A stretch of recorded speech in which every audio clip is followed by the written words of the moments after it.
Imagine waking up tomorrow and finding that everything powered by electricity had stopped working. There would be no lights, phones, televisions, internet, or refrigerators. Even clean water might stop flowing because many water pumps rely on electricity. This raises an important question. What is electricity, and how does it work? Electricity is the movement of tiny particles called electrons. Everything around us is made of small building blocks called atoms. Inside every atom are even smaller particles, including electrons. In some materials, especially metals like copper, these electrons can move freely. When they move together in the same direction, they create an electric current. You can think of electrons as cars and a wire as a road. If the cars remain parked, there is no movement. When they begin driving along the road, traffic starts to flow. Electric current works in a similar way as electrons move through a wire. Electrons do not move on their own. They need a force that pushes them, called voltage. Voltage is similar to the pressure inside a water pipe. Imagine connecting a hose to a water tank. Without pressure, the water stays still. When pressure is applied, the water flows through the hose. In the same way, voltage pushes electrons through a wire, creating an electric current. For electricity to keep flowing, it must have a complete path, called a circuit. Imagine a racetrack that forms a complete loop. A race car can keep moving because the track is continuous. If part of the track is removed,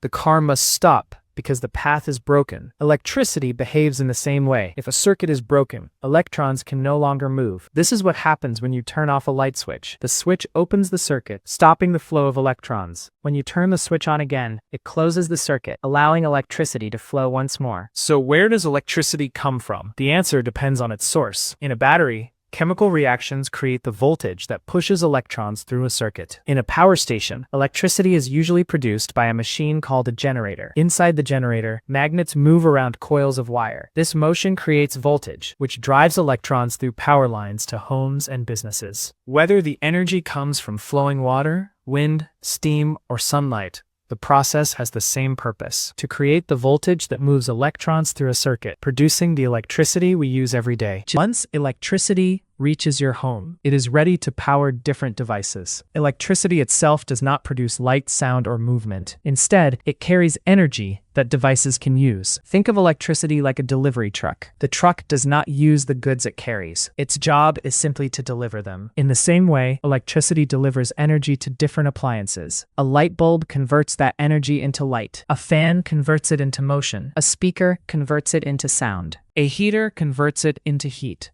A phone charger stores that energy in your phone's battery. The electricity is the same, but each device uses the energy in a different way. You may also hear people talk about conductors and insulators. A conductor is a material that allows electricity to flow easily, such as copper or aluminum. That is why electrical wires are made from these metals. An insulator is a material that does not allow electricity to flow easily, such as rubber, plastic, glass, or dry wood. This is why electrical wires covered with plastic. The metal inside carries electricity, while the plastic covering helps protect people from touching the conductor. Another important idea is resistance. Resistance is how much a material slows the flow of electricity. Imagine riding a bicycle on a smooth road. You can move easily because there is very little resistance. Now, imagine riding through thick sand. It becomes much harder to move because the sand resists the bicycle's motion. Electricity behaves in a similar way. Some materials allow electrons to move easily, while others make their movement more difficult. Resistance is also what allows many electrical devices to work. Inside a traditional light bulb, electricity passes through a very thin wire with high resistance. As electrons move through the wire, it becomes hot enough to produce light. Modern LED bulbs work differently.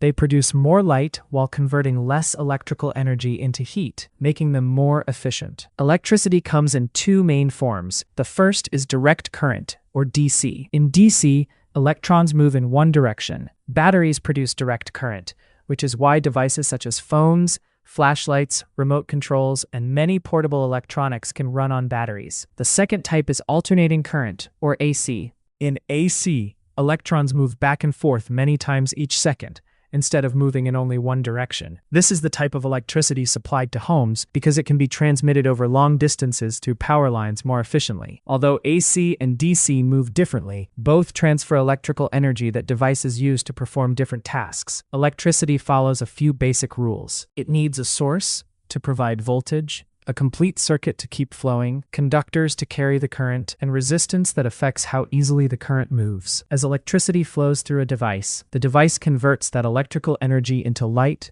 heat, sound, or motion. Every time you turn on a light, charge your phone, watch television, or switch on a fan, electrons move through wires in a complete circuit, carrying energy to the device. This movement of electrons is called electricity. It is the process that allows electrical devices to operate. The next time you switch on a light or plug in your phone, you will know that electrons are moving through a complete circuit, carrying energy from the source to the device, so it can perform its function.